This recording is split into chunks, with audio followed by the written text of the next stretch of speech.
നഹൂം പ്രവാചകനെപ്പറ്റി വലിയ അറിവൊന്നും നമുക്കില്ല. അദ്ദേഹത്തിന്റെ നാട് യഹൂദായിൽ എവിടെയോ ഉള്ള എൽകോഷ് എന്നു മാത്രമുള്ള അറിവേ ഉള്ളൂ. നഹൂം എന്ന നാമത്തിന്റെ അർത്ഥം സ്വസ്ഥത, ആശ്വാസം എന്നാണ്. എന്നാൽ അദ്ദേഹം വളരെ കർക്കശമായ വാക്കുകളാണ് അസീറിയയ്ക്കെതിരെയുള്ള വിധി പ്രസ്താവിക്കുന്നത്. അസീറിയയുടെ തലസ്ഥാനമായ നിനവയെപ്പറ്റിയുള്ള നഹൂമിന്റെ ഗൌരവമേറിയ ദൈവവിധി യോനായുടേതുമായി താരതമ്യപ്പെടുത്തുമ്പോൾ വലിയ വൈപരീത്യമുണ്ട്. അവരുടെ ദുഷ്ടത യോനായുടെ പുസ്തകത്തിൽ ക്ഷമിച്ചതായി കാണുന്നു, നഹൂമിന്റെ പുസ്തകത്തിൽ വ്യത്യസ്തമാണ്. അസീറിയൻ സാമ്രാജ്യവും അതിന്റെ തലസ്ഥാനവും പതനത്തിലേക്കുള്ള പാതയിലാണെന്ന് നഹൂം പ്രസ്താവിക്കുന്നു. ശക്തിമാന്മാരായ അസീറിയക്കാർ വളരെയധികം ദ്രോഹം ഇസ്രായേലിനും മറ്റ് രാജ്യങ്ങൾക്കുമെതിരെ ചെയ്ത് അവരെ കഷ്ടതയിലാക്കിയിട്ടുണ്ട്. വടക്കേ രാജ്യ ഇസ്രായേൽ 722 BC-യിൽ അസീറിയ ആക്രമിച്ച് ധാരാളം ആളുകളെ അടിമകളാക്കുകയും പ്രവാസത്തിലേക്ക് അയക്കുകയും ചെയ്തു. തുടർന്നുള്ള 6 വർഷം അവർ യഹൂദായ്ക്ക് വലിയ ഭീഷണിയായിരുന്നു. നഹൂം അവരെ വിടുതലിന്റെ സന്ദേശത്താൽ ഉറപ്പിക്കുന്നു. അസീറിയക്കാരുടെ നുകം, ബന്ധനം നീക്കിക്കളഞ്ഞു. ദൈവം അവർക്ക് സമാധാനവും ഉത്സവങ്ങൾ ആചരിക്കുവാനുള്ള സ്വാതന്ത്ര്യവും ഉടൻ നൽകുമെന്ന് പ്രസ്താവിക്കുന്നു. പ്രശ്നങ്ങളുടെ കാലത്ത് തന്നെ വിശ്വസിച്ച് ആശ്രയിക്കുന്നവരെ ദൈവം കൈവിടാതെ സംരക്ഷിക്കുന്നവനാണ് എന്ന് അദ്ദേഹം പറഞ്ഞ് ധൈര്യപ്പെടുത്തുന്നു. അസീറിയയുടെ നാശം അവരുടെ ഭീഷണിയിലും ദ്രോഹത്തിലും കഴിയുന്നവർക്ക് വലിയ ആശ്വാസം നൽകുന്ന സന്ദേശമായിരുന്നു. ഇസ്രായേൽ പ്രവാചകന്മാരുടെ സാധാരണ സന്ദേശങ്ങളിലുള്ള ആശയം ഇവിടെയുണ്ട്. ദൈവം ന്യായാധിപനാണെന്നും മറ്റുള്ളവരെ ദ്രോഹിക്കുവാൻ തങ്ങളുടെ ശക്തി ഉപയോഗിക്കുന്ന രാജ്യങ്ങളെയോ വ്യക്തികളെയോ ദൈവം ശിക്ഷിക്കാതെ വിടുകയില്ലെന്നും പറയുന്നു. 853 BC-യിൽ ക്യാർക്കറ്റിൽ അസീറിയ വടക്കേ രാജ്യമായ ഇസ്രായേൽ ഉൾപ്പെട്ട യുദ്ധ കൂട്ടുകെട്ടുള്ള ഒരുപറ്റം രാജ്യങ്ങളെ കീഴടക്കി.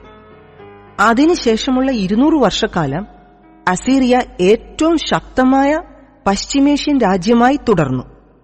ഇസ്രായേലും യഹൂദായും ഉൾപ്പെടെ അവർ കീഴടക്കിയ രാജ്യങ്ങളിൽ നിന്നും അവർ നികുതി പിരിച്ചിരുന്നു.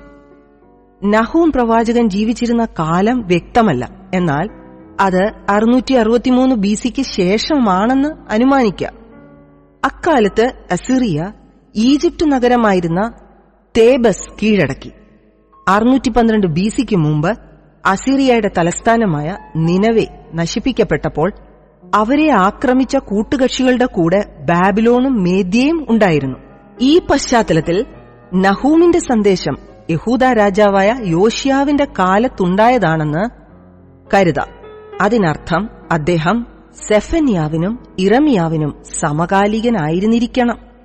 1:1-14 വരെ ദൈവത്തിന്റെ ക്രോധം, 1:15 മുതൽ 2:12 വരെ നിനവയുടെ പതനത്തെപ്പറ്റി, 2:13 മുതൽ 3:19 വരെ നിനവയുടെ സമ്പൂർണ്ണ നാശം.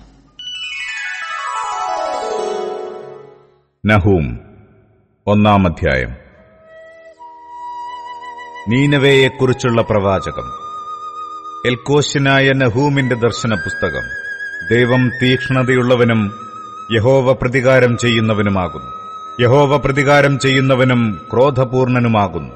യഹോവ തന്റെ വൈരികളോട് പ്രതികാരം ചെയ്യുകയും തന്റെ ശത്രുക്കൾക്കായി കോപം സംഗ്രഹിക്കുകയും ചെയ്യുന്നു. യഹോവ ദീർഘക്ഷമയും മഹാശക്തിയുമുള്ളവൻ. അവൻ ഒരിക്കലും ശിക്ഷിക്കാതെ വിടുകയില്ല. യഹോവയുടെ വഴി ചുഴലിക്കാറ്റിലും കൊടുങ്കാറ്റിലുമുണ്ട്. മേഘം അവന്റെ കാൽക്കീഴിലെ പൊടിയാകുന്നു. അവൻ സമുദ്രത്തെ ഭർസിച്ച് വറ്റിക്കുകയും സകല നദികളെയും വരട്ടിക്കളയുകയും ചെയ്യുന്നു. ബാശാനും കർമ്മേലും വരളുന്നു. ലബാനോന്റെ പുഷ്പം വാടിപ്പോകുന്നു. അവന്റെ മുമ്പിൽ പർവ്വതങ്ങൾ കുലുങ്ങുന്നു. കുന്നുകൾ ഉരുകിപ്പോകുന്നു. അവന്റെ സന്നിധിയിൽ ഭൂമി ഞെട്ടിപ്പോകുന്നു. മഹീതലവും അതിലെ സകല നിവാസികളും തന്നെ. അവന്റെ ക്രോധത്തിന് മുമ്പിൽ ആർ നിൽക്കും?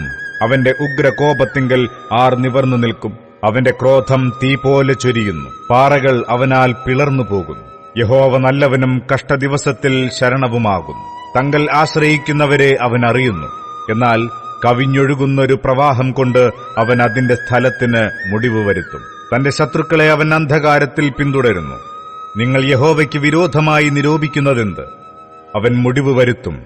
കഷ്ടത 2 പ്രാവശ്യം പൊങ്ങിവരികയില്ല. അവർ കൂടി പിണഞ്ഞിരിക്കുന്ന മുള്ളുപോലെയായാലും തങ്ങളുടെ മദ്യപാനത്തിൽ മദ്യപിച്ചിരുന്നാലും അവർ മുഴുവനും ഉണങ്ങിയ താളടി പോലെ തീക്ക് ഇരയായിത്തീരും. യഹോവയ്ക്ക് വിരോധമായി ദോഷം നിരൂപിക്കുകയും നിസ്സാരത്വം ആലോചിക്കുകയും ചെയ്യുന്നവൻ നിന്നിൽ നിന്ന് പുറപ്പെട്ടിരിക്കുന്നു.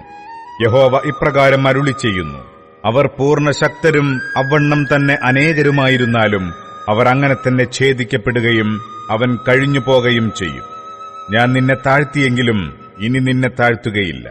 ഇപ്പോഴോ ഞാൻ അവന്റെ നുകം നിന്റെ മേൽ നിന്ന് ഒടിച്ചു കളകയും നിന്റെ ബന്ധനങ്ങൾ അറുത്തുകളകയും ചെയ്യും. എന്നാൽ യഹോവ നിന്നെക്കുറിച്ച്: നിന്റെ പേരുള്ള സന്തതി ഇനിയൊട്ട് ഉണ്ടാകയില്ല. കൊത്തിയുണ്ടാക്കിയ വിഗ്രഹത്തെയും വാർത്തുണ്ടാക്കിയ ബിംബത്തെയും നിന്റെ ദേവന്മാരുടെ ക്ഷേത്രത്തിൽ നിന്ന് ഞാൻ ഛേദിച്ചു കളയും. നീ നിസ്സാരനായിരിക്കയാൽ ഞാൻ നിന്റെ ശവക്കുഴി കുഴിക്കുമെന്ന് കൽപ്പിച്ചിരിക്കുന്നു.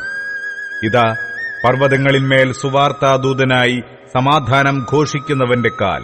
യഹൂദായെ, നിന്റെ ഉത്സവങ്ങളെ ആചരിക്ക, നിന്റെ നേർച്ചകളെ കഴിക്ക. നിസ്സാരൻ ഇനി നിന്നിൽ കൂടി കടക്കയില്ല. അവൻ അശേഷം ഛേദിക്കപ്പെട്ടിരിക്കുന്നു.